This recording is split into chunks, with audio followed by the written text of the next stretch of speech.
আপোনালোকে মোক কৈ থাকে যে মোৰ ষ্টুডিঅ'টো কেনেকুৱা, ষ্টুডিঅ'টো মোৰ হ'ল এনেকুৱা। দেখিছেনে আপোনালোকে চাওক।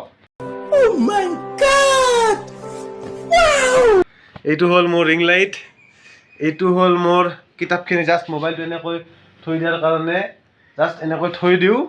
তাৰপিছত এইখন হ'ল গীটাৰখন, এই হ'ল বহি চহি আছে আৰু কিবা কিবি এনেকৈ মই ধুনীয়া लड़का बहुत ही मेहनत कर रहा है प्लीज इस वीडियो को वायरल कर दो और सुपर से डुपर बना दो प्लीज বহিলোঁ এনেকৈ বহি ল'লোঁ মই।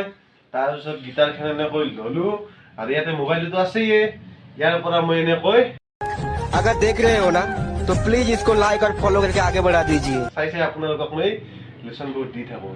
এই হ'ল মোৰ আছিল এটা সৰু ছেটআপ, এইটোৱে মোৰ ছেটআপ। দেখিছে নাই কি ধুনীয়া। দেখিছে নাই এইবোৰ দেখিছে, এই হ'ল মোৰ ছেটআপ।